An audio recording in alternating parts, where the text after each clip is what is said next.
Olá, patronos, tudo bem? Hoje o patrono recebe um cara que, se você é advogado consumerista ou já defendeu o direito de alguém lesado por um banco, você já ouviu falar.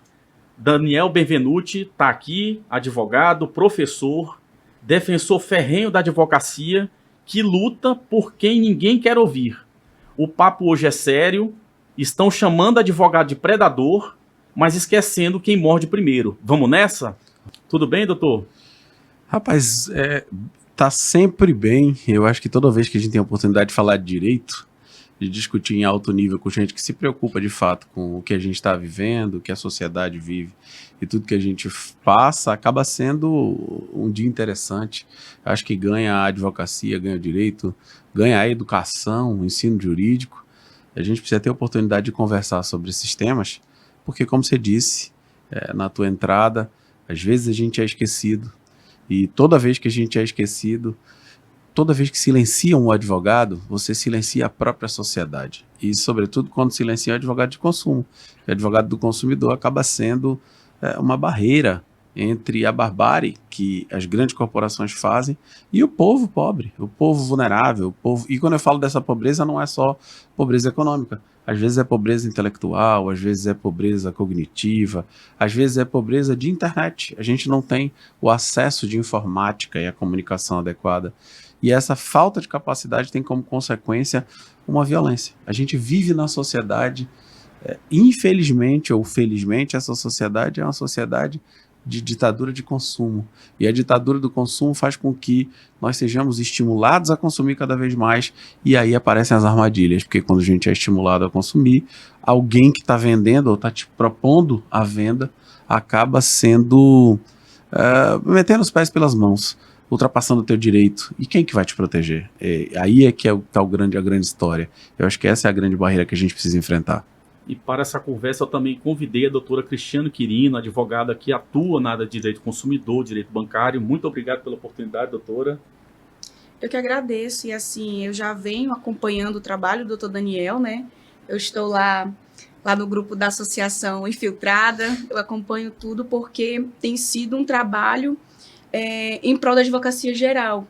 O trabalho que vem sendo feito e como ele já vinha falando aqui antes da gente iniciar, a parte técnica tem sido deixada muito de lado. O judiciário ele tem ignorado esses clamores em relação à aplicabilidade do Código de Defesa do Consumidor, a aplicabilidade do próprio CPC em determinados procedimentos.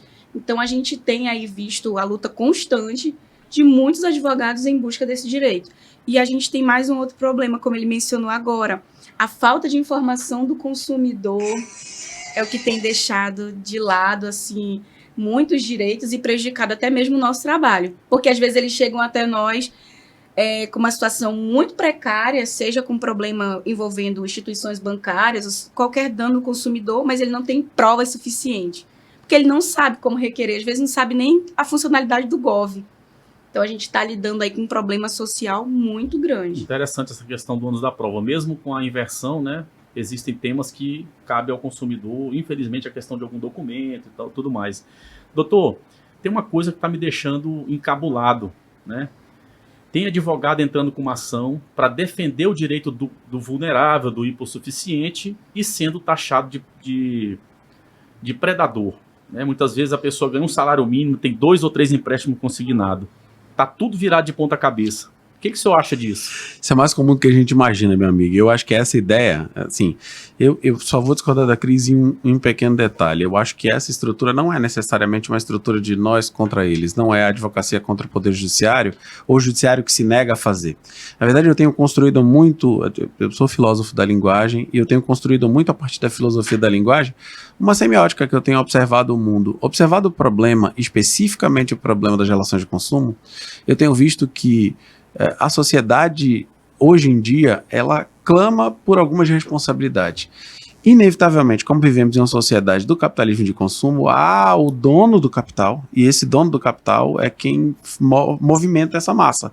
E todo o resto, incluindo a nós próprios, somos trabalhadores. Então, nós somos trabalhadores e trabalhamos experimenta parar de trabalhar para você ver o que vai acontecer. Mesmo sendo advogado, você vai passar fome. Então, a gente não consegue observar essas pessoas que são trabalhadoras de todas as formas possíveis, livres a ponto de escolher as coisas que elas fazem. Por quê? Porque a violência, hoje em dia, meu amigo Kennedy, ela não é mais uma violência direta. Toda vez que eu vou para violência direta, seja para qualquer espécie de grupo, se essa violência for contra a mulher, se essa violência for contra o pobre, contra o negro, contra o homossexual, diretamente você tenta afastar, porque a sociedade já chegou nesse momento de afastamento. Mas quando é simbólico, quando é silencioso e quando é mascarado, piora. E a estratégia de tudo que eu tenho discutido hoje no judiciário é a violência da linguagem. O sistema como um todo criou uma espécie de afastamento, de desconsideração, não apenas do povo, mas também da advocacia. E eles afastam a partir da linguagem. E nada mais é do que criar rúbrica, criar rótulo. A advocacia predatória é uma forma de discriminação e de afastamento de quem deveria ser protegido. Afinal de contas, o advogado em defesa do consumidor, ele é um bastião da Constituição e da Justiça. Ele é um bastião da sociedade. Ele não pode ser responsabilizado por aquilo que não foi ele que cometeu. Porque se o advogado está propondo ações em massa, coletivas, seja no previdenciário, seja no direito do consumidor, seja no bancário, seja no direito médico, se há um excesso de demandas, é porque é um excesso de violência. Portanto, a violência é promovida e provocada por quem tem o poder e o capital. Eles desafiam o direito das relações de consumo. Doutor, o senhor tocou num ponto importante, que é a questão de a gente tomar cuidado para não sermos nós contra o judiciário, nem o judiciário como contra a advocacia. Mas o senhor não acha que existe um excesso de zelo do judiciário para com algumas demandas e isso prejudica a visão do advogado na medida em que ele está do lado do hipossuficiente, do vulnerável? Você acha que esse excesso de zelo não pode prejudicar essa linguagem? Eu prefiro não, como eu te falei no começo, em off, eu prefiro não pessoalizar. Sabe por quê? Porque eu também encontro no judiciário um judiciário que está absolutamente oprimido. O judiciário hoje é uma máquina de julgar. Se nós considerarmos que o judiciário brasileiro, se você me perguntar, o judiciário brasileiro presta, eu vou dizer presta muito. Porque o judiciário brasileiro, ele vive como vive o nosso SUS. Todo mundo mete o pau no SUS. O SUS não presta, mas nós temos a maior rede de medicamentos de entrega gratuita do mundo. Ninguém no mundo faz o que o SUS faz. Nós trabalhamos vacinas, nós temos um monte de coisa. O judiciário é igual. Do judiciário a gente resolve briga de vizinho, briga de galinha, até sequestro, estupro, questões bancárias de altíssimas e gravíssimas. O sistema promove uma exigência do poder judiciário para que eles julguem e cada vez sejam mais prudentes com relação à meta. Então, assim, se eles julgaram 1.500 ações mês passado, mês que vem será 1.501, obrigatoriamente. Ou seja, eles são exigidos como uma fábrica de produzir sentenças. E isso tem uma consequência. A consequência é que às vezes eles não conseguem dar a mesma vazão e a mesma atenção para cada um dos processos que nós, do lado de cá, conseguimos imprimir. Nós, a advocacia de consumo, imprimimos os rostos das pessoas esquecidas. Quando a gente está olhando para o poder judiciário, por isso que eu digo que não é a nós contra eles, o judiciário olha números e metas. Ele não consegue enxergar por trás daquele número, 0 não sei o que, 2025, ponto tal, porque eles precisam produzir, eles estão sendo cobrados por essa produção. E isso é um sistema, por isso que o judiciário também faz parte desse sistema. É um sistema de opressão total, em que, concordo com você, às vezes o judiciário, por excesso, acaba passando por cima daquilo que é fundamental. E é por isso que a advocacia de cá precisa ser técnica. A advocacia de cá não precisa pessoalizar e dizer esse ou aquele juiz, esse ou aquele desembargador, mas o sistema precisa observar os problemas que a gente está vivendo. Só complementar aqui, muito, muito bem pontuado pelo Daniel, que às vezes até a gente, quando a gente toma tanto as dores do cliente, a gente deixa de olhar para o outro lado. Compartilhando rapidamente um fato que aconteceu comigo. Eu passei a atuar muito no interior, que muitos advogados na cidade ou não têm advogado, ou muitos não querem ir pela questão da distância, a locomoção aqui no estado do Amazonas ela já é um pouco precária, porque Por exemplo, eu atuo no município que é só barco. Caramba. Avião, a gente está sem aeroporto, então a gente tem uma limitação. Então, o que acontece? Eu criticava e reclamava muito do fórum de lá. Até que eu comecei a, de fato, a ir mais, conversar mais com os servidores e tive a oportunidade de conversar com o juiz. E você olhar para o outro lado, não jamais defendendo algumas demoras, mas eu vou te citar um exemplo. Uma vara única para cuidar de mais de 7.500 processos com 10 servidores. Aí eu falei, caramba, no meu escritório a gente tem uma equipe aí de, em média, no total nós somos quase 24 pessoas. A gente já fica exausto, cansado de cuidar de quase 2.500 processos. Mais de 2.000 processos. E aí, você se depara, um exemplo, no meu escritório a gente não atende criminal, a gente atende consumidor, previdenciário e trabalhista. Ok. Agora, imagina uma vara única ter que, do nada, um servidor está aqui ajudando, auxiliando numa sentença, num processo de consumidor. E do nada ele tem que pular para a família, do nada ele pula para o criminal. E aí eu fui entender a outra ótica. Como ele falou, fiz vários requerimentos pedindo servidor, e aí nós temos uma massa cansada. Muito cansada. E essa estrutura, por isso que eu digo, Cris e Kennedy, dentro dessa estrutura, o Poder Judiciário faz muito além do que consegue fazer. Com certeza. E às vezes deixa passar. Infelizmente, as coisas passam muito porque esse excesso de cobrança exacerbada acaba fazendo com que eles não tenham a mesma dinâmica que nós, advogados, temos. E é por isso que o advogado precisa primar pela técnica, porque ele precisa ser a voz, seja escrito, seja em memoriais, seja nos despachos, seja no balcão, seja no olho com o juiz ou com o desembargador, mas ele precisa ser a voz não do processo 020, não sei das contas, 2025, ele tem que dizer que aquele é o caso da Dona Maria, aquele é o caso do seu José, é o caso da dignidade dessa pessoa, seja ela dignidade de vida ou dignidade alimentar ou dignidade de saúde, porque quem sabe o que a pessoa está sentindo é o advogado. Ele recebeu o constituinte, ele olhou no olho do constituinte e, pelo dever de fidalguia, esse dever de confiança que a advocacia tem com seu constituinte, ele entendeu a dor e ele é o interlocutor dessa dor, mas ele precisa passar essa dor sem procurar culpados ou entendendo o sistema. E por que eu estou falando isso, Kennedy? Porque quando eu comecei a falar, e eu vou recordar mais de 20 anos atrás, quando eu comecei a fazer as minhas primeiras sustentações na vida, o Poder Judiciário nem me olhava. Eles não me davam atenção. Era mais um que falava, e às vezes eles baixavam a cabeça. Tinha uns que em algum momento se distraíam completamente do que eu estava falando. E hoje em dia, propondo as demandas, atuando em favor da DECAM, sendo procurador da DECAM, tendo feito a tese, um trabalho de mais de 7 meses na tese dos IRDRs, em que eu investiguei mais de 20.000 jurisprudências do tribunal, eles passaram a nos olhar como técnicos de fato. E aí toda vez que eu vou falar, e isso tem sido uma grata surpresa, todos os desembargadores, todos os juízes das turmas recursais, eles não só escutam, como eles debatem e eles respeitam, porque a sustentação oral ela não é feita para você vencer, ela é feita para você gerar dúvida. Porque você está trazendo a dúvida que talvez ele não tenha tido tempo para ler, por conta disso que a Cris falou. Porque a vara está exacerbada de coisa, porque ele está fazendo um monte de... E aí ele diz, puxa, como eu deixei passar. Só que a oportunidade que ele tem é dizer, puxa, eu vou pedir vista. Quando você pede vista, você trouxe a dúvida. E toda vez que você planta a dúvida no judiciário e que o judiciário retromarcha, na oportunidade de que a partir dessa dúvida ele possa te ouvir, ele está exercendo justiça. A justiça, ela só existe de fato. E a justiça ela só é feita de fato quando ela atende os interesses das pessoas mais frágeis. Porque justiça que atende o interesse de quem tem dinheiro não necessariamente é justiça. Ela serve para equilibrar essa balança que já é tão desequilibrada na sociedade. Doutor, quando eu recebo um processo de indenização, dano moral em razão do carregador, em razão de alguma coisa, me vem logo na minha mente R$3.000 o valor da indenização. Fala-se indústria da indenização. Aí eu pergunto do doutor, quem que leva mais? O banco que leva uma condenação de R$3.000 ou o banco que pega R$10.000, 10.000 casos desses que você for olhar e em cada 10.000 pessoas ele tira ali um pouco. Né? E aí os judiciários têm a visão de dizer, não, vamos limitar ou vamos colocar porque senão as indústrias vão ter problema financeiro, muitas vezes, como no caso da área trabalhista, vão mudar de Manaus por conta disso, porque lá em tal lugar o valor da indenização é menor, enfim.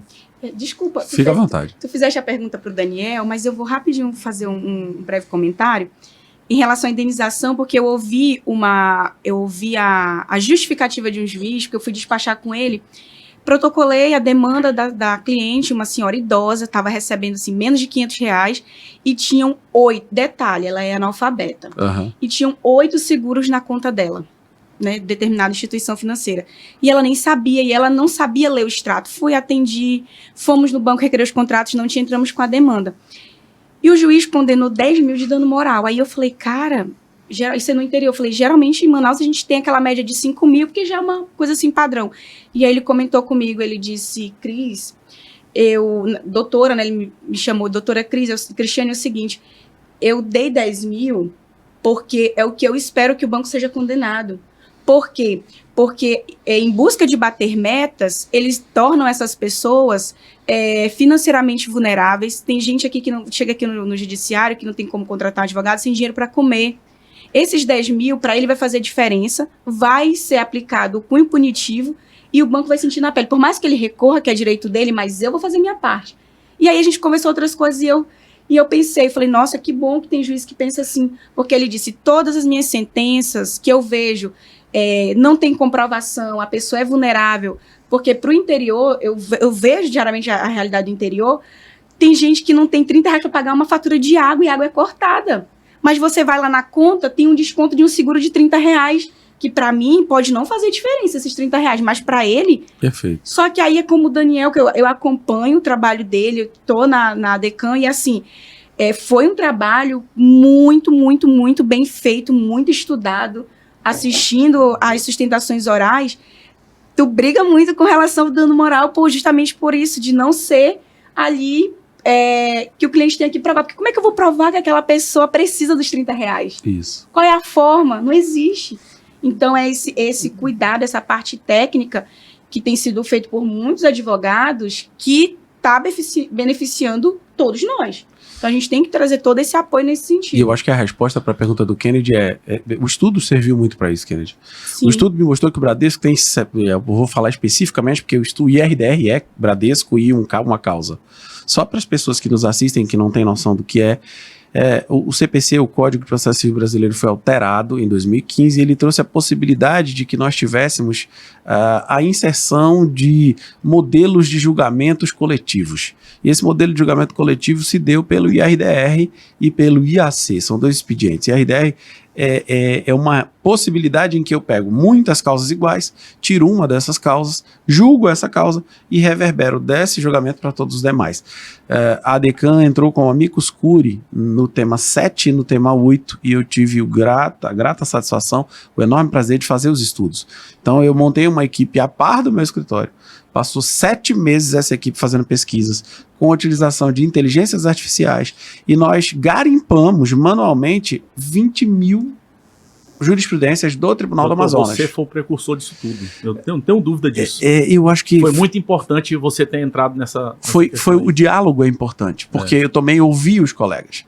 E os colegas me diziam das dores. Se não tivesse ninguém para dialogar, só tivesse deixado para lá e sustentar no dia, os colegas me disseram de suas dores, e aí eu fui ouvindo.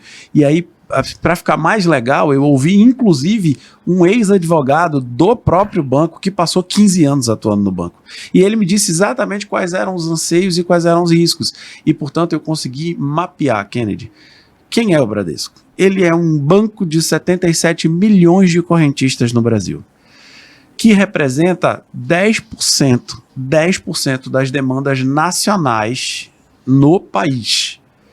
Só que ele apresentou nos últimos 3 anos, um lucro, eu não estou falando de faturamento, eu estou falando de lucro, que girou na casa dos 18 aos 35 bilhões de reais. Ou seja, mesmo com 10% do negócio, imagine que o teu negócio tem 100%, 10% são demandas judiciais, portanto faz parte absolutamente do negócio eu ter 10% de risco, é o risco que ele assume.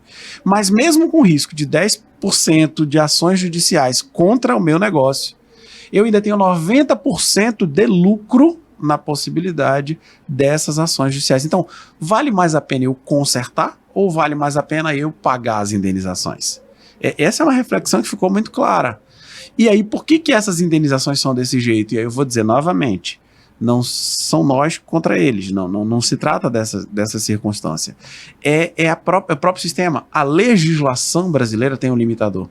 E essa legislação brasileira está no artigo 884 do Código Civil, que fala do enriquecimento ilícito, do enriquecimento sem causa. Então, meio que o STJ criou rótulos de valores. O professor Bruno Souza Cavalcante, meu querido amigo, mestre e irmão, ele sempre diz, inclusive em aulas de responsabilidade civil dele de pós-graduação, etc., ele faz uma brincadeira com a tabela do corpo. Um dedo vale quanto para o STJ? E é bem isso. Se a gente conseguiu lotear em responsabilidade civil partes do corpo, o que dizer com relação às indenizações de contratos bancários? E o que acontece? Quando há uma demanda de massa, para desincentivar a demanda de massa, reduz-se a indenização. Ocorre que a indenização ela é um quanto necessário para tentar reparar economicamente o dano que é histórico. Porque você imagina, eu outro dia fiz uma sustentação oral, e essa sustentação oral foi parar no Migalhas e etc e tal, de São Paulo, em que nesse mesmo dia, vejam como é significativo isso, nesse mesmo dia, colegas da Advocacia de Consumo do Ceará tiveram o escritório invadido pelo Ministério Público do Estado, tomaram todos os computadores do advogado, levaram, enxovalharam a vida dele. Ele é um conselheiro da Ordem do Ceará, uma pessoa extremamente idônea e correta, com 40 mil processos. Qual era o argumento? O argumento era que ele tinha muitos processos. Entraram lá, e a gente sabe que a advocacia ela precisa estar protegida, que nós temos prerrogativas, que o escritório não pode ser violado desse jeito, salvo conduta criminosa. Não havia conduta criminosa. Levaram tudo, e foi exatamente naquele dia que eu fiz a defesa. E a defesa que eu fiz, pasmem, era a seguinte. O banco dizia que havíamos cometido uma fraude porque no curso do processo o cliente havia morrido. Mas isso foi notificado e o processo continuava e tem que continuar com os herdeiros. Isso estava notificado nos autos. Então não era o valor de 4 mil, porque a discussão era o valor de 4 mil reais. Ali não se discutia 4 mil reais. Ali se discutia a instabilidade que era proposta por uma fala criada pela instituição financeira para tentar dizer que a advocacia estava criando essa máxima que eles inventaram, chamada demanda predatória. Aconteceu isso comigo recente. Um cliente meu faleceu. Deixa eu te dar só a finalização. Desculpa. O caso, não, fica tranquila, você já vai falar. O caso lá do Ceará acabou de ser julgado. E foi julgado no Ceará dizendo o seguinte: o Ministério Público cometeu a chamada Fishing Expedition, ou seja, uma tentativa de pescar. Aí tem alguma coisa, eu vou buscar. Parece a polícia de vez em quando atuando. Eu vou buscar. Isso não pode acontecer. Porque esse vício da linguagem, essa violência linguística que faz o povo refém também está fazendo a advocacia. Então nós da advocacia do consumidor, vocês da advocacia previdenciária, da advocacia criminal já marginalizado absolutamente. Estamos sendo marginalizados e não podemos silenciar. Porque não é porque eu tenho muita demanda que eu sou predador. Falando sobre predador, e eu vou passar a palavra para a doutora Cristiane, eu vou usar o exemplo dela. Ela acabou de dizer aqui que está atuando no interior. Doutora Cristiane Quirino chega lá no interior, numa rua qualquer, e pega 200 casos iguais por conta a demanda, por exemplo, de água, de esgoto. Uma hipótese aqui. Ela vai ser chamada de advogada predadora por conta disso? Segundo os termos que se cria hoje no Brasil, sim, com toda certeza. E é exatamente aí que a gente começou a bater bastante. Porque demanda de massa não tem nada a ver com litigância predatória ou litigância abusiva, como pretende hoje o CNJ falar. Porque eles trocaram o nome de litigância predatória para litigância abusiva. Ter muito processo não significa que cometeu abuso. O próprio termo litigância predatória é um termo pejorativo de excelência, porque a litigância predatória ela vem de leading cases americanos em que duas empresas faziam litigância predatória uma contra a outra. Imagine uma Coca-Cola e uma Pepsi brigando, e aí eles faziam a litigância predatória uma contra a outra por causa do produto, um predando o produto do outro, o que não tem nada a ver com a pejoratividade daqui. Aqui a ideia de litigância predatória foi criada para dizer que o advogado estaria criando ações para poder ganhar dinheiro no Poder Judiciário, gerando uma violência contra a justiça, contra um atentado contra a dignidade da justiça. Mas veja, quando você cria esse rótulo de litigância predatória, você, a pretexto de proteger a dignidade e a ética da justiça, você viola a ética da advocacia. Porque o advogado tem o direito de defender. E ele precisa ter esse direito assegurado. Então, a gente precisa separar claramente. E aí você vai me perguntar, não tem advogado fazendo coisa errada? Tem, meu irmão. Infelizmente tem. E aí a gente tem que separar o joio do trigo. Por isso que eu sempre bato na história, falo com a Decã, discuto com todo mundo. Ou a gente atua com técnica, ou a gente vai fazer igual todos os demais. Não tem como não ser técnico nessa hora. E aqui todos precisam solidarizar. O Poder Judiciário, o Ministério Público, a advocacia, a sociedade precisa solidarizar contra os advogados que cometem ilícitos. Porque a ilicitude é o que macula todos nós. É a falsificação da procuração, é a falsificação do documento de comprovante de residência, é a criação de subterfúgios dentro do extrato bancário, criando produtos que não existem, infelizmente. A gente já viu esse tipo de coisa acontecer. Sim. É produzir direito onde não existe. Totalmente diferente de ganância de massa. E eu vou te dar um exemplo de ganância de massa, Cris, aqui perto. Quando tiveram os apagões nas cidades aqui da região metropolitana, foi gerado milhares de processos judiciais. Por quê? Milhares de pessoas tiveram seus direitos enxovalhados. O dono do mercadinho perdeu a carne, perdeu o leite, estragou as coisas, o medicamento estragou. Ou seja, isso demanda uma série de demandas de responsabilidade. Nós não podemos silenciar o povo nas suas dores. E o Poder Judiciário, infelizmente, eu digo isso sempre quando posso, aos amigos do Judiciário, infelizmente eles precisam encontrar uma saída, porque a advocacia não tem que ser freada, a advocacia tem que fazer o seu papel. E se ela está aqui de forma combativa, e se o advogado, por mais que recém-formado, ele conseguiu ter hoje uma carta de negócio, uma carta de produtos que faz com que ele gere essa confiança necessária e produza uma quantidade de ações que é absolutamente enorme, paciência, parabéns para ele. A gente precisa, ao invés de reclamar dele, aplaudi-lo, porque afinal de contas, em uma advocacia que é marginalizada, em mais de 1.500.000 advogados nesse país, tem vários deles que, sem nenhum demérito, aos profissionais que dirigem Uber, que trabalham em postos de serviço direto. Mas a gente tem advogados que estão fazendo isso nas grandes cidades. Não só lá, aqui também. E aí a gente prefere uma advocacia empobrecida ou uma advocacia que aprendeu a lidar com o universo digital, que aprendeu a utilizar os fenômenos que são da pós-modernidade e com isso aprendeu a gerar lucro e se transformou em um negócio, e esse negócio é um negócio que olha por trás sempre do direito das pessoas que são mais frágeis.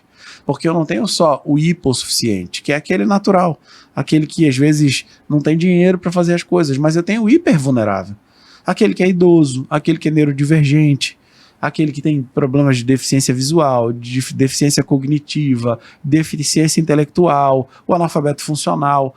Nós vivemos em uma sociedade absolutamente miscigenada e com multiproblemas. E vivemos na sociedade, como diria alguns filósofos, dentre eles Jean, na sociedade do cansaço. A velocidade com que as coisas acontecem hoje em dia faz com que a gente tenha burnout, depressão, crise de ansiedade, síndrome do pânico, e tudo isso pelas exigências que a gente acaba tendo dessa vida na pós-modernidade. Ao invés de marginalizar a advocacia, se deveria trabalhar em parceria com a advocacia, para que se possa identificar os ruins de fato e para que se possa punir aqueles que merecem a punição, porque não dá para a gente simplesmente fechar os olhos e dizer, não, a advocacia está toda certa. Infelizmente, às vezes não está. Assim como às vezes o judiciário também não está certo, porque o juiz que não percebe, além daquilo que está escrito nos autos, infelizmente, ao meu ver, ele acaba pecando. Porque se ser juiz, Kennedy, fosse exclusivamente conhecer a lei, você comprava o código, ficava internado em casa 6 anos, 5 anos, e você saía de lá conhecendo a lei e podia ser juiz. Eu acho que a magistratura requer uma sensibilidade que vai além de conhecer a lei. Porque você vai analisar o caso concreto. E você não vai ter que ter nenhuma espécie de parcialidade. Você vai ouvir os dois lados. E ouvindo os dois lados, analisando as provas dos autos, você vai produzir a justiça que é tão relevante. E essa justiça, ela precisa recair não apenas em favor de quem mais tem. Doutora? Isso é muito bem colocado pelo Daniel, inclusive essa parte, né, em relação à sensibilidade, porque nós temos situações que você demonstra nos autos que a pessoa não está recebendo nada, você pede justiça gratuita e simplesmente eles pedem documentação que nem existe. Por exemplo, eu sempre coloco, quando o autor ele é isento de imposto de renda, eu informo, fulano ganha X valor, líquido X valor e é isento de imposto de renda. Aí o juiz pede imposto de renda, cartão de crédito, extrato bancário, tudo que já está nos autos e acaba atrasando, protelando ali o processo, que você perde aí um prazo de 15 dias úteis, que para mim, quando você vai ver 15 dias úteis no judiciário, dá quase 20. Sim, 30 aí, corridos às vezes. Até 30, e acaba que você passa ali um mês com aquela pendência. Então, a gente tem essa falta também da sensibilidade. Mas depois que eu passei a atuar, como eu falei, com essa questão do interior, a gente começa a olhar um pouco mais, conversando com alguns assessores de vara, a gente vê que as varas elas estão atoladas, tem vara com 15, 20 servidores, mas com 40, 50 mil processos. Então, de fato, está todo mundo cansado, exausto, né? Então, é um ponto muito importante, mas só fazer uma pergunta para o Daniel, ele enquanto professor. A gente percebe que muito desses prejuízos que a gente tem tido dessa visão de advocacia predatória dentro do judiciário, eu vejo também, atuando com mentorias em bancário, é falta de técnica. Às vezes, falta de revisar coisa que você estudou na faculdade. Não lembra? Vamos dar uma lida na lei seca, vamos dar uma lida no CPC, todinho dos procedimentos. E acaba que a gente fica com uma visão generalizada para o nosso lado. Você pega uma petição, nós temos os modelos de petição para X ações, mas você vai colocar com os detalhes daquela pessoa, da situação, dos fatos. Aí tem gente que vai lá e só altera o nome da pessoa, os dados pessoais, e o resto é a mesma coisa. Mas teve fatos ali peculiares, né? Se a pessoa é deficiente, se ela não é, se ela tem alguma limitação, qual o recurso que ela está recebendo hoje. Então, eu converso muito com os colegas nesse sentido. Coloque em detalhes da vida daquela pessoa para tornar o seu processo mais pessoal, mais condizente com o que você está pedindo para o caso concreto. E aí acaba que muitos vão deixando passar. Eu acho que isso é um pouco triste para a nossa realidade, essa falta de zelo, essa falta de cuidado que eu já vi em muitos colegas. Mas bem complementado pelo Daniel em relação a essa parceria, que eu acho que é o essencial. Ter esse link entre o advogado e o judiciário para ter um objetivo que é ser feito cumprir a lei. Sabe que essa construção é uma construção que me aproximou de figuras como o desembargador Pascarelli. A gente tem um vínculo que nos une e um amor que nos une, que não é o judiciário, é a educação. Porque ele também é professor. E a gente teve a oportunidade de trocar muitas figurinhas no sentido de construir saídas intelectuais, construir saídas escritas para algumas coisas que são extremamente interessantes, que é educar. Eu acho que a saída acaba sendo a educação. Respondendo a tua pergunta, minha irmã, eu leciono há quase 20 anos. E eu te digo que, infelizmente, e com muita dor, a academia tem sofrido uma devassa e um retrocesso absurdo. Nós vivemos hoje, Kennedy, em uma sociedade que seguramente vai ter déficit cognitivo em um curto espaço de tempo. Porque as pessoas não leem. Quando eu entrei na faculdade de Direito, eu fazia questão de ler todos os livros e consumir toda a literatura que passasse na minha frente. E eu acho que isso faz parte da trajetória. Você precisa ler. Ah, não, mas eu não gosto de tal direito. Beleza, mas vai ter alguma coisa que você gosta, você vai ler tudo sobre aquilo. Infelizmente, hoje em dia, as pessoas entram e vão do 1º ao 10º período sem ler nenhum livro. E isso reflete no profissional. O profissional vai para o mercado, infelizmente, com um déficit enorme. Aí precisa voltar para as mentorias, para os coaches, para o que o valha. Eles vão para o cursinho. Tem gente que vai para o cursinho para passar no exame de ordem. Depois vai para o cursinho para aprender a advogar. Porque não conseguiu fazer isso? Porque não teve literatura básica. E aí, quantas vezes a gente fica nessa crise de paradigma? Você não vai conseguir evoluir na advocacia se você achar que a advocacia vai te dar dinheiro porque você vai ter soluções mágicas. A advocacia não é milagre. A advocacia demanda técnica, tempo, estudo e comprometimento. E a gente precisa parar com essa advocacia bélica. Eu acho que a advocacia ela precisa propor muito mais soluções, ela precisa propor muito mais do que discutir. Por isso que eu sempre digo, A gente tem que parar com nós contra eles. A gente está em posições diferentes. E eu falo para o judiciário sempre, julgue contra mim, mas julgue. Não, o problema não é você julgar contra. Jamais, faz parte do jogo. Mas você precisa julgar. Então, julgue contra mim, mas julgue. Me dê a oportunidade de falar, porque ganhar ou perder faz parte da relação. O que não dá é para que as coisas não aconteçam, que a gente tenha uma justiça tardia. Porque quando demora demais, não é justiça, é injustiça. E enquanto a gente está discutindo as nossas tecnicidades e os nossos juridiquês, a dona Maria e o seu José estão passando fome. Eles estão dependendo daquela grana para uma saúde, para medicamento, para comida, para dignidade. E essas pessoas não podem ser esquecidas. A gente não pode transformar ou piorar a dor do outro com as nossas vaidades. Eu acho que isso precisa ficar muito claro, isso precisa ecoar com a gente, com a MP, com a Defensoria, com o Poder Judiciário, porque todos nós somos atores desse negócio. Todos nós fazemos parte da sociedade, mas também somos vítimas desse contato em que quem produz o capital dita as regras. E todos nós acabamos seguindo as regras que são ditadas. E eu falo nós porque a gente também. Todo mundo está envolvido nesse negócio. Mas alguns estão mais lúcidos e conseguiram erguer a cabeça e olhar para o sol, e outros estão cegos e acham que está tudo bem e a vida é tranquila e vamos seguir desse jeito. Exemplo disso é que tem muito trabalhador defendendo o direito do empregador massacrar o trabalhador. Isso Daniel, é natural. O que me preocupa é ver que colegas advogados estão sendo processados por fazer o que o Estado não faz. E eu vejo uma OAB omissa. Como é que você vê essa omissão? Foi por isso que vocês criaram a ADECAM? Cara, olha, a ADECAM, eu não consigo falar da instituição efetivamente porque eu não tenho dados para falar sobre ela, e aí a gente preferiu essa ação. Ao invés de criticar e de falar sobre a instituição, que a gente faz parte de alguma sorte da instituição, e eu tenho contribuído com a instituição por algum tempo, a gente preferiu uma solução nossa, uma solução, sabe aquela coisa, tá doendo, é o meu calo que tá doendo, então é o meu sapato, é o meu pé que tá doendo, o que a gente vai fazer? Vamos tentar uma solução republicana, uma situação, uma resolução válida, para que a gente possa ter as nossas reivindicações de forma independente. E principalmente para que não tenha nenhuma espécie de amarras. E aí nós criamos a ADECAM, essa criação foi feita pelo presidente, o Nicolas Gomes, e ele juntou todos os outros advogados do seu ciclo direto, chamando a advocacia de consumo para debater.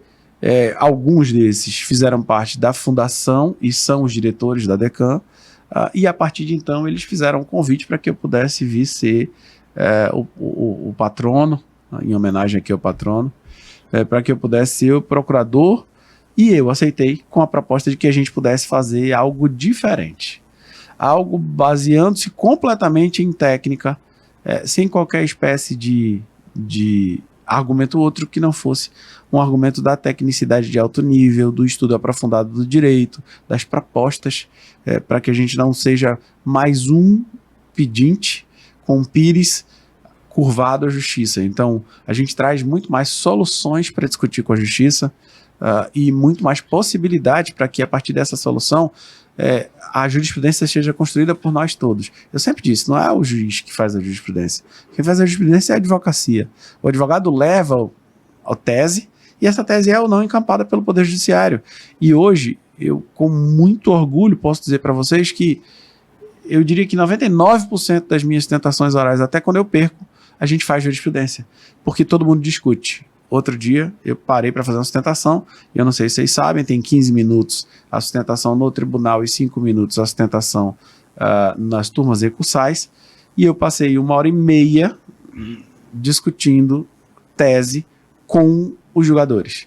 Isso é sensacional, porque significa que esse modelo de técnica, esse modelo de respeito ao outro tem surtido efeito. E eles têm ouvido a gente diferente e têm trazido, inclusive, propostas no diálogo para que a gente possa construir com mais segurança, com mais robustez, uma defesa técnica intransigente das pessoas mais frágeis. Tem surtido efeito. As coisas têm, de alguma sorte, se modificado. Mas, óbvio, há muito a mudar. Tem muito a fazer. Porque nós temos um universo acachapante de processos. São milhares de processos. Hoje, o número de processos que o Poder Judiciário julga é uma coisa absolutamente absurda. Basta olhar os RESPs. Os RESPs são todos 2 milhões, 1 milhão e 800. Significa dizer que 1 milhão e 800 processos foram julgados no Tribunal Superior. Não deveria ser assim. O Brasil é um país absolutamente judicializante. Nós entramos com demandas judiciais e nós incentivamos as demandas judiciais como sociedade, não como advogados. Porque eu tenho certeza que vocês, assim como nós, muitas vezes desincentivamos processos. A minha mãe é uma que eu desincentivo o tempo inteiro. Toda hora ela quer processar alguém, eu digo, não vai dar certo. Isso aqui tem grande chance. E eu falava outro dia com um juiz, colega, e ele falou a mesma coisa. Um problema da mãe dele, ele disse, mãe, se sou eu o juiz para julgar o teu caso, eu não te daria, porque tu tá errada, para tentar desincentivar. Mas mesmo assim, nós temos muitos problemas, Kennedy. E o problema é, ele tá acontecendo. A gente está aqui conversando e tem gente sendo lesada no comércio, na indústria, nos direitos mais básicos, na escola, no tratamento da criança autista, no plano de saúde, no avião, no bancário. Todo mundo está sendo lesado o tempo inteiro. E eu vou mais longe. Eu te desafio, pega qualquer conta de energia elétrica nesse momento, pega o extrato de energia elétrica e analisa. E verifica se tudo aquilo que está na tua energia elétrica, e eu te dei um exemplo qualquer, tá? E vê se tudo que está na tua energia elétrica bate exatamente com aquilo que você deveria ser cobrado. Lá vai ter a energia, vai ter o imposto estadual, vai ter o imposto federal, vai ter taxas, aí depois tem outros desvios. E tá lá. Que outros, né? E não tem especificação. Você não sabe nem o que você está pagando. E tá na conta de qualquer pessoa. Ou seja, o tempo inteiro. Isso acontece com a energia, com a água, com o telefone, o fixo, o móvel, com a internet, com cartão de crédito. Ou seja, é um universo de possibilidades e um universo de desmandos. Seria simples. Use o bom senso, não lese o consumidor, que não vai ter ação contra você. Resolveria o problema. Mas, ao invés de resolver, eles arriscam. Porque talvez se lucre mais fazendo o errado do que fazendo o certo. Doutor, qual a dica prática que você daria para um jovem advogado para não ser criminalizado que quer entrar nessa área? Estudo intenso, aproveite todas as oportunidades, leia e leia de forma exaustiva. Um grande amigo e professor, há muitos anos atrás, quando eu prestava concurso, porque houve um tempo da vida que eu achei que eu queria ser concursado, e eu prestei concurso, Polícia Civil e etc, fui aprovado e tal, e aí depois eu disse, não, deixa, não quero mais isso, vou fazer a advocacia, que é o que eu amo. E eu fui perguntar para ele, como é que eu aprendo isso? Ele, leia. E aí eu perguntei de novo e ele repetiu 10 vezes a mesma coisa. Leia o código, e aí você vai ver. Hoje, você chega na sala de aula, e eu faço isso sempre porque leciono do primeiro ao 10º período, e eu pergunto no 10º período, quem já leu a Constituição? Não precisa ir longe, é só a Constituição. Tem 250 artigos. E aí todo mundo diz, eu parei no artigo 5º. Ué, mas você vai ser advogado, cara, você tá saindo daqui advogado. Então não dá para sair sem uma bagagem mínima. Ouça as pessoas mais velhas, porque os mais velhos sempre vão ter uma grande lição, e o advogado mais velho, ele já passou pelas pedras do caminho, ele conhece os atalhos, não da justiça, mas os atalhos do relacionamento. Você pode ser um gênio intelectual, mas você pode ser absolutamente rechaçado do seu meio, porque você é uma pessoa intragável. Então, aprenda a se relacionar, porque a advocacia hoje em dia é 70% relacionamento e 30% conhecimento. E mais que isso, não esquece nunca, pelo amor de Deus, não vai para o Poder Judiciário tentando dar aula para eles. Vai lá com a humildade de que você está lá também para aprender. Se coloca na sandália da humildade e dialoga com as pessoas de coração aberto, porque você está levando uma mensagem para essas pessoas, e essas pessoas conhecem de direito tanto ou muito mais que você. Principalmente se você é neófito, se você é recém-formado, seguramente eles vão conhecer muito mais que você. Mas se você se coloca no lugar de aprendiz, as pessoas vão se voltar os olhos para você de forma diferente. E entendam, a humildade constrange. Se uma pessoa vem toda arrogante com você e você é humilde, educado, a pessoa vai ficar constrangida. E na próxima vez ela já vai tratar de forma diferente, porque a humildade vai constranger. Não importa o quanto você seja bom, tente manter a sandália da humildade. e aí me reputa um rótulo que eu nem curto de intelectual, porque eu tenho outras formações, e aí eu fico pensando aqui com os meus botões em casa, às vezes sozinho. Puxa, essa galera acha que ser intelectual é um negócio legal? É ridículo isso. A intelectualidade, meu amigo Kennedy, minha amiga Cris, me trouxe só frustração. Porque a intelectualidade, quando você está lendo algumas coisas de filosofia avançada, você, primeiro que não entende, e isso tem que ficar claro, tá? Quando você se propõe a estudar profundamente relações sociais, vai ter coisa que você não vai entender. E ela vai te dar uma frustração imensa de tu se achar burro. E por isso, você continua estudando. Essa é a grande vibe. Então, ser intelectual é nunca achar que já sabe. Porque, infelizmente, todo idiota tem certeza absoluta. E as pessoas mais interessantes são cheias de dúvidas. Se mantenham com dúvidas. E tenham humildade para se colocar sempre como aprendiz. Então, a oportunidade, a advocacia se aprende todo dia. A gente aprende com as pessoas mais velhas. A gente aprende com as experiências. E a gente não acha que é o dono da verdade, o dono da razão. Não importa se ganhou vários processos. Você vai perder, e perder vai te fazer evoluir. Desde que você aprenda com seus erros. Eu acho que é por aí.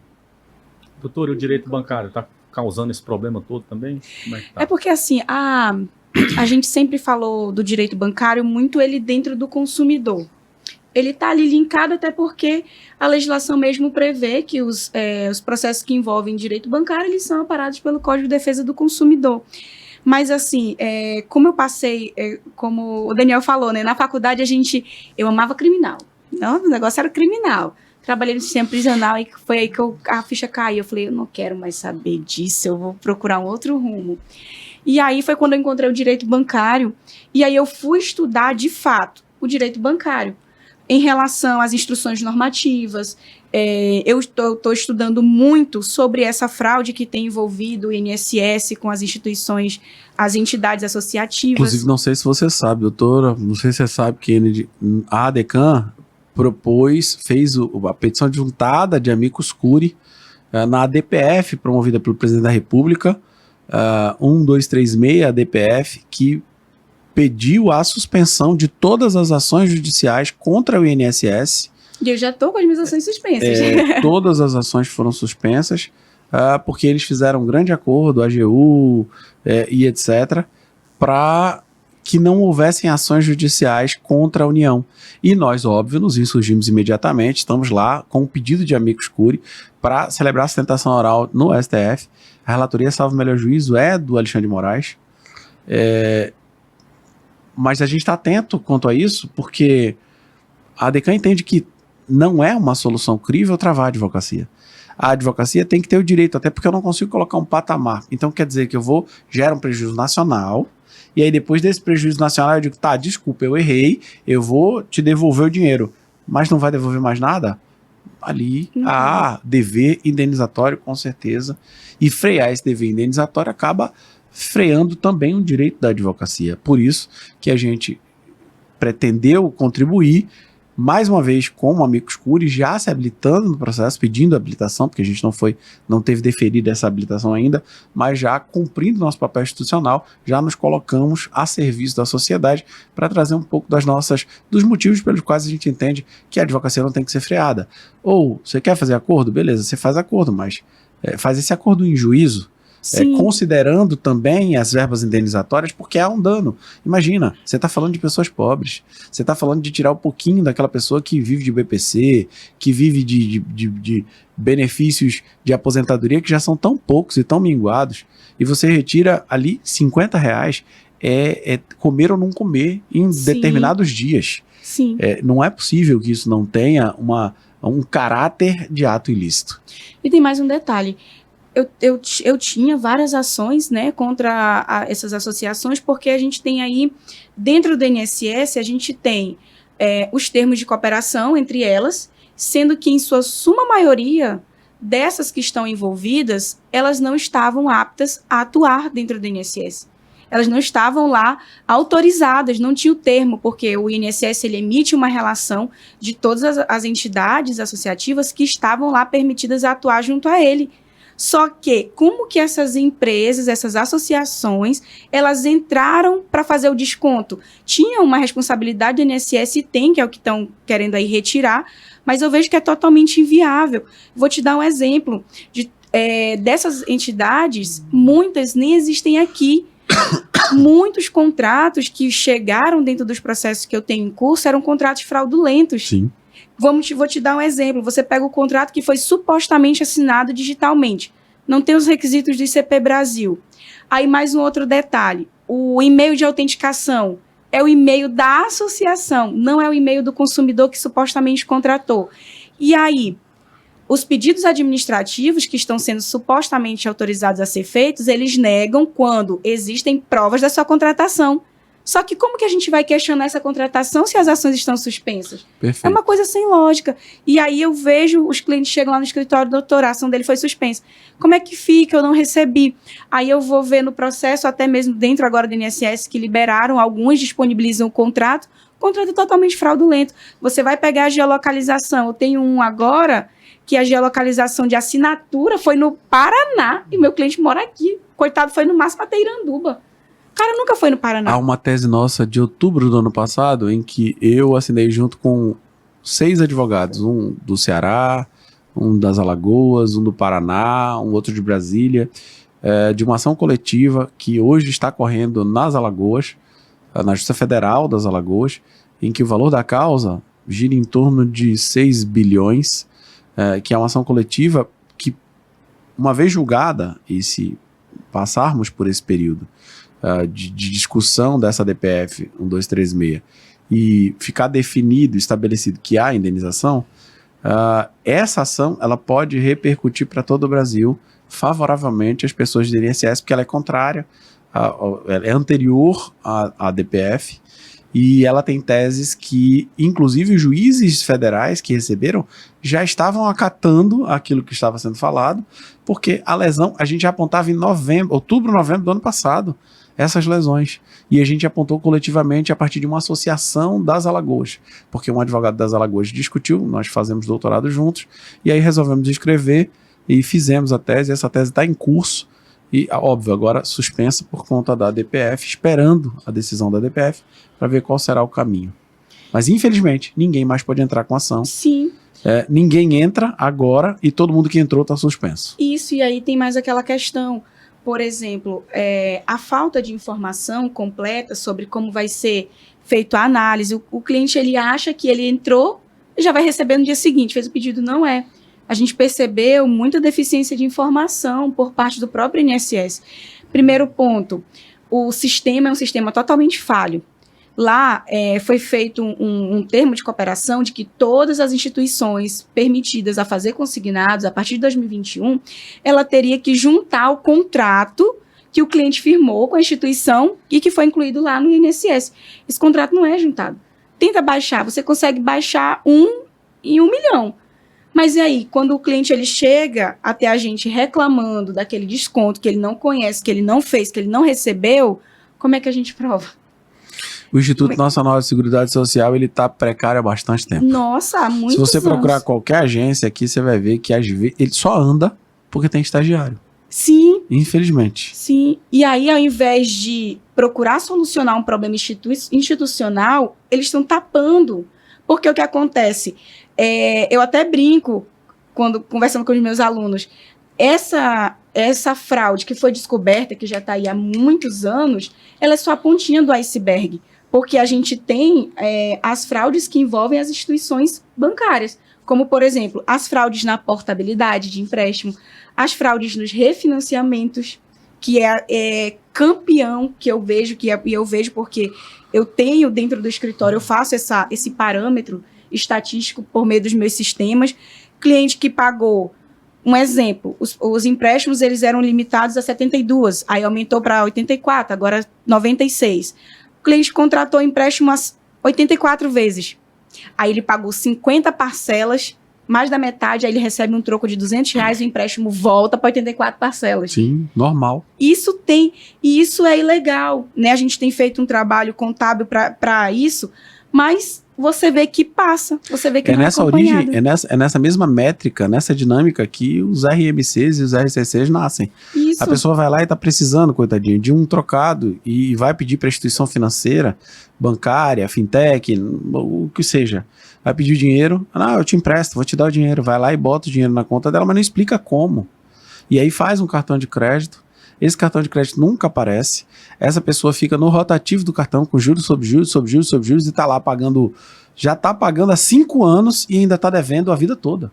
Porque Sim. não vai acabar nunca.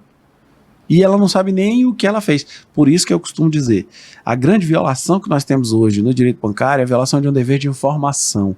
Violação do dever de informação real.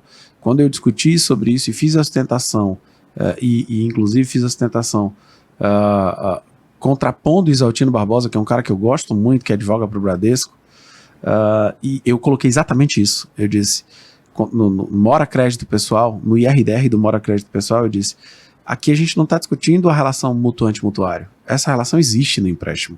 Aqui a gente está discutindo se eu tenho a custódia do recurso, ou seja, o banco fica com o teu dinheiro, se ele está com o teu dinheiro, ele pode lançar do jeito que ele quiser e quando ele quiser, na percentual de juros que ele quiser, quantas vezes ele quiser, tirando dinheiro da tua conta, pelo simples fato de você dever, porque não em comum a gente encontra pessoas que pegaram R$2.000 com dívidas de R$100.000.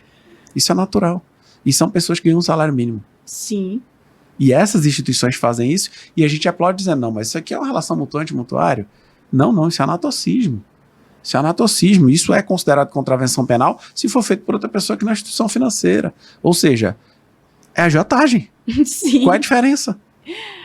Eu, certa feita, ao despachar com o desembargador Lafayette, falei sobre isso, que ele é matemático, ele entende de um monte de coisa, e ele disse, eu sempre que pego ações de anatocismo aqui, eu arrebento pelo cálculo. Porque eu vou dizer, não, meu filho, isso aqui tá cobrando demais. Semana passada eu fiz uma sustentação que uma senhora, por 10 anos, teve quase 700 vezes descontada ao longo de 10 anos, em alguns meses, 30 e tantas vezes, coisas que não deveriam ter sido descontadas da conta dela. Ou seja, Sim. Isso é absurdo. Eu tô com uma situação assim no Pará.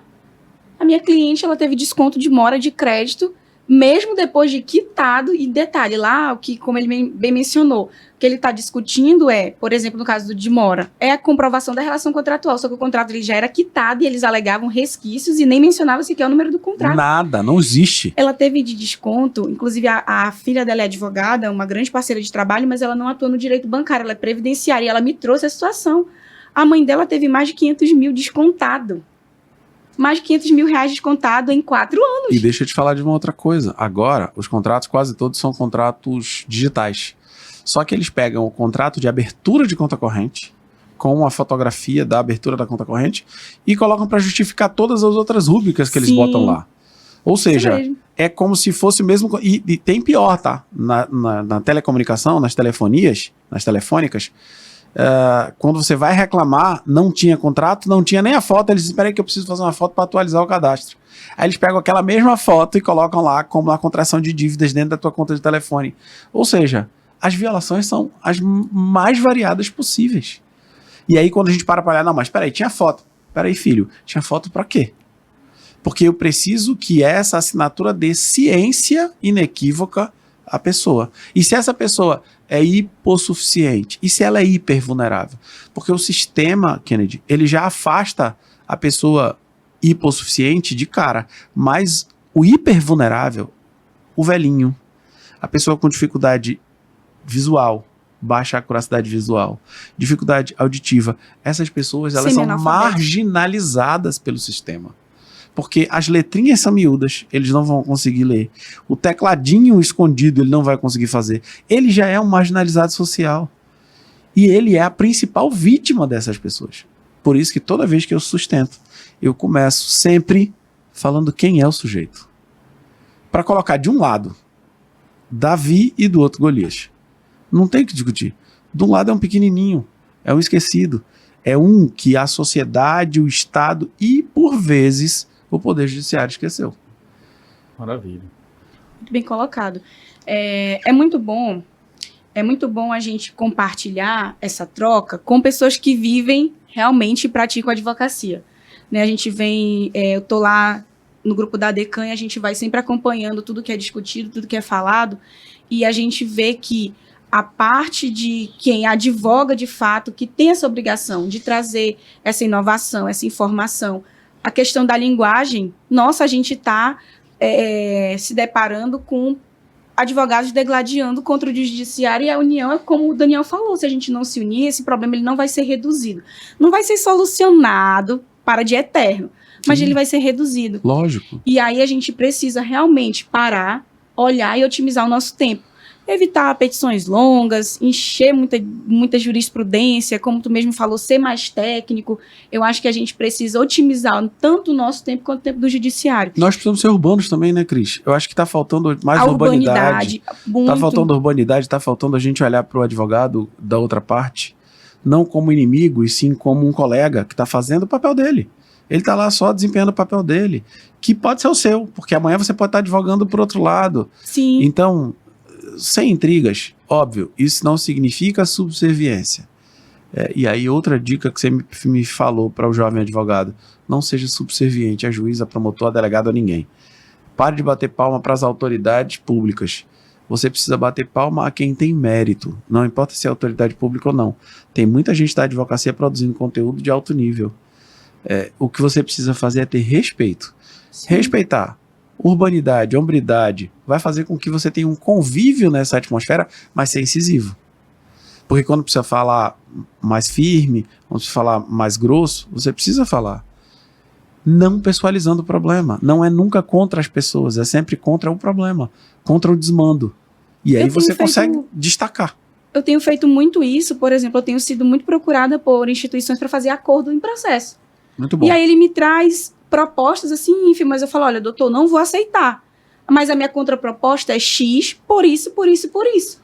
E eu informo lá. O que eu estou fazendo agora? Eu adotei esse método, porque para a gente acelerar, otimizar, mas também mostrar para ele que aquele valor que o meu cliente está buscando é o de direito, mas que ele vai perder, principalmente quando já juntou contestação, eu já sei o que já juntei, até mesmo muitas vezes a réplica, eu já tenho uma noção do que esperar do judiciário, porque não é possível que numa contratação em que eu estou questionando a invalidade de um desconto, se o banco não juntar o contrato, não juntar a fonte daquele desconto, o juiz vai dar improcedente. Isso aí não tem como. Então não tem como. Então eu coloco, olha, a situação é essa, nossa contraproposta é essa, e tem funcionado. Sim. Mas sem ver o outro colega como inimigo. Sim. Porque ele está fazendo o trabalho dele, e a maioria dos meus amigos, assim, hoje, já que já são de faculdade, trabalham instituição bancária. Faz parte. A maioria. Faz parte. E aí a gente tem dado certo.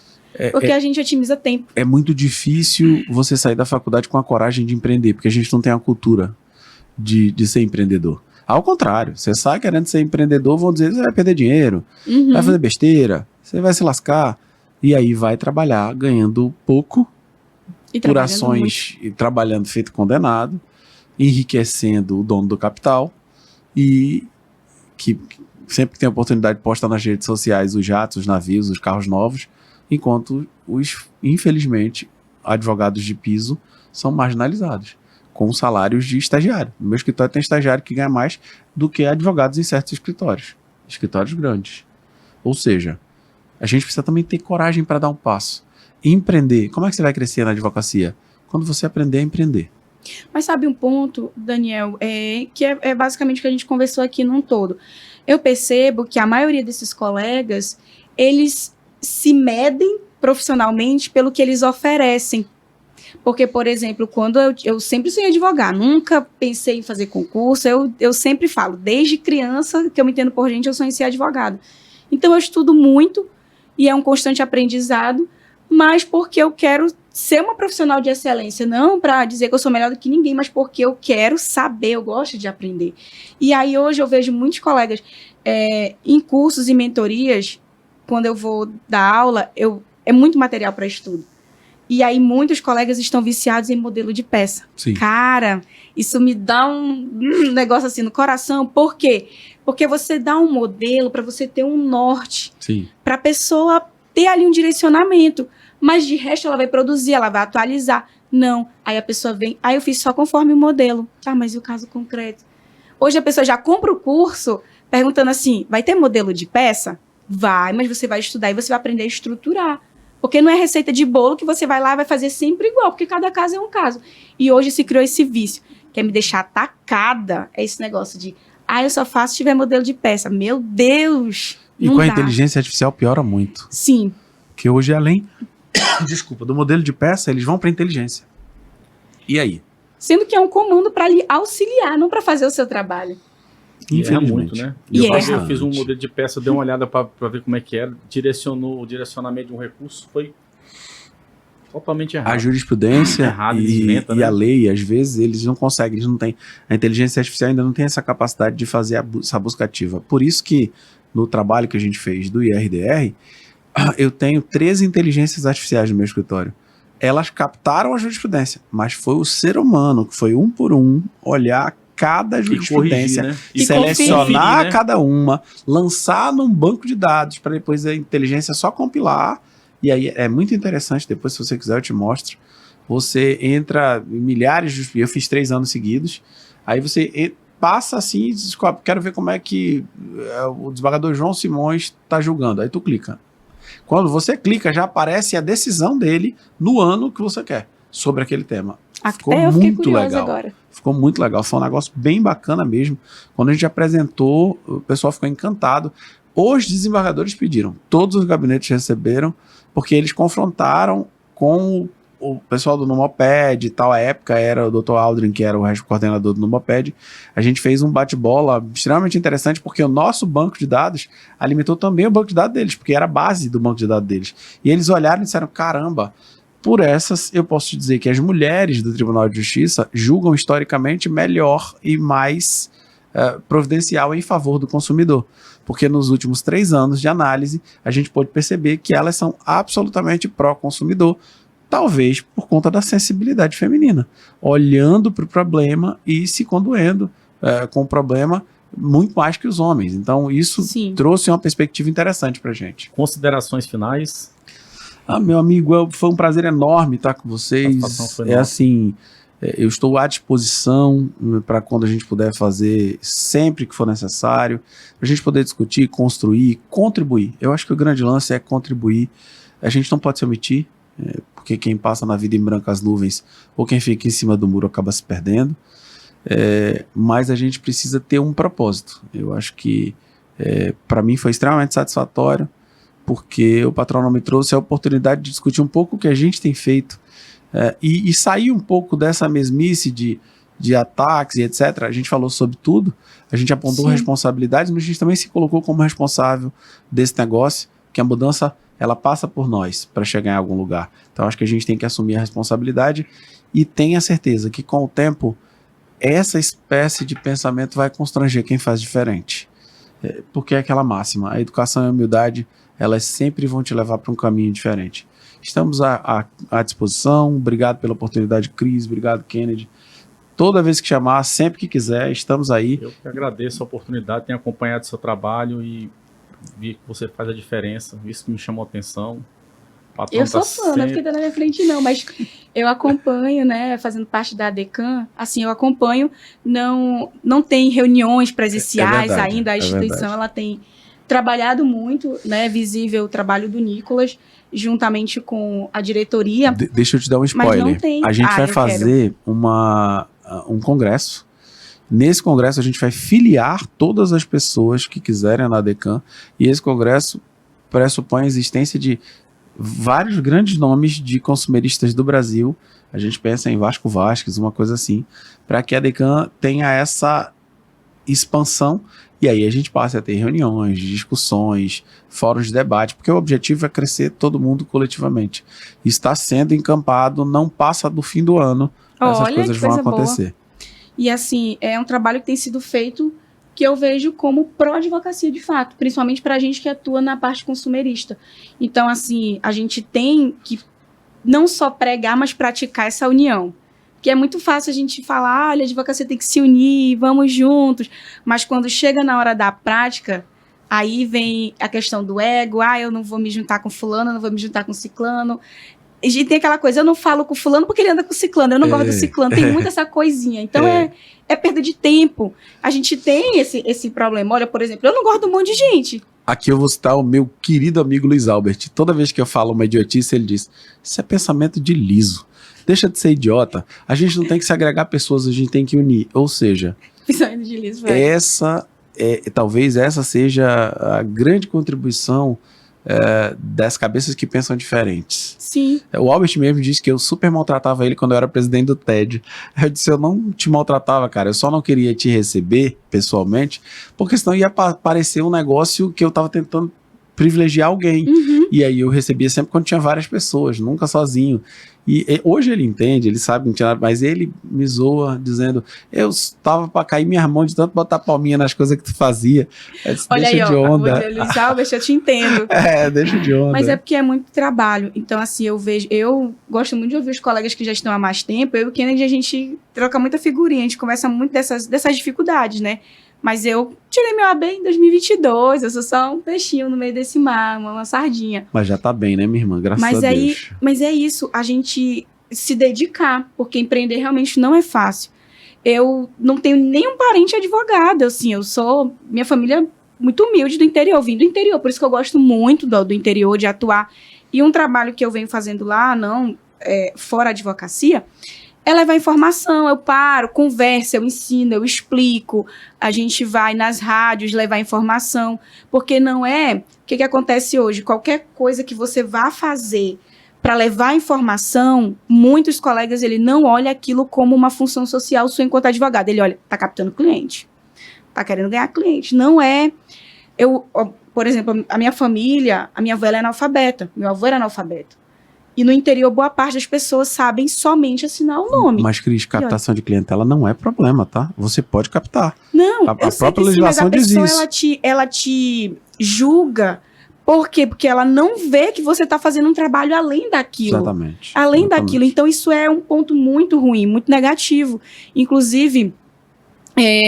a gente teve um problema lá recente, até contei com o apoio do Kennedy, falei: Kennedy, eu queria muito conversar, levar informação para a população através da rádio, porque no interior todo mundo escuta rádio. Uhum. Na cidade não, a gente já é mais parte do Instagram, portais, tudo, mas no interior não, a pessoa para ver TV e ouvir rádio. Sim. E aí a gente fez um momento de esclarecimento, falei com o Kennedy, falei: olha, eu tenho um amigo que tem a rádio tal, vamos lá, foi até a Rádio Tiradentes, vamos conversar com o pessoal.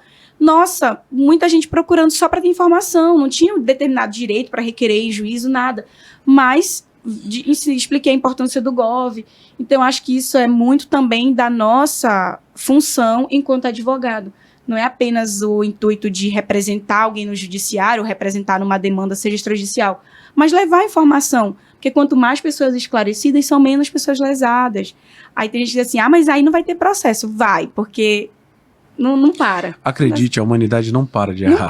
Não para. E até mesmo as instituições grandes, como a gente vê, a gente está com esse problema com o Bradesco. O Bradesco tem compliance instalado dentro dessas instituições. Sim. E mesmo assim, lesam tanto pessoas em relação a direito trabalhista quanto consumerista. Por isso que eu acho que não é um problema, é um projeto. Eles têm uma análise de risco. É simples. No fim, é business. Eles sabem quanto custa pagar a indenização ou consertar. O que é melhor? É mais vantagem não consertar. Patrão está à sua disposição, tá, doutor? Meu irmão, eu estou à disposição de todos vocês. Estamos juntos. Muito obrigado, a honra é nossa. Com certeza. E a Decan também está à disposição, porque eu admiro muito o trabalho. Eu acompanho, porque é um resultado de muito estudo deles que beneficia todo mundo. Então, é sempre importante frisar que todos os advogados têm que contribuir, auxiliar, mesmo seja com a sua opinião, mas somar. A gente deve vir com outro grande estudo nesse evento, que é o estudo da demanda predatória. A gente deve falar sobre demanda predatória agora analisando todo o Brasil. Agora eu quero muito auxiliar na questão, eu estudo muito as legislações do INSS. O INSS, ele é o meu, fora a questão bancária, né? Porque o que acontece está vinculado. INSS, instituição bancária. Por quê? Porque é ele que entra aqui dentro e lesa os consumidores, que é, em suma maioria, os mais prejudicados, os idosos. Interessante que a conversa ela vai ampliando, né? Meu Sempre tem um problema tá em todo espaço canto para fazer mais um bate-papo, né? É bom que a gente já anota aqui. Vamos fazer outro nesse sentido aqui, por exemplo, esse da demanda predatória. A gente vai fazer um estudo denso. Esse vai ser, se o outro demorou 7 meses, esse demora um pouco mais. Tanto que a gente deve lançá-lo no evento e depois a gente deve fazer um outro evento para entregar. E ele deve virar um livro para dar a todos os membros da ADECAM. Porque a gente vai fazer uma análise situacional do Iapoca ao Chuí, de todas as unidades da federação, todos os tribunais de justiça, toda a interpretação do STJ e do STF sobre o tema, para poder trazer o que há de mais novo. E aí a gente está pensando em fazer no e-book, no formato digital, para que você tenha no teu computador, no teu tablet, celular, e também entregar umas cópias físicas para os membros da ADECAM. Maravilha. Doutora? Tá aguardando lá. Só agradecer, né, Kennedy? A gente esteve aí junto numa caminhada longa, de muito trabalho, mas sempre a receptividade. E estou aí à disposição sempre. Obrigado, doutora. Patronos, obrigado pela paciência, pela audiência. Tamo junto.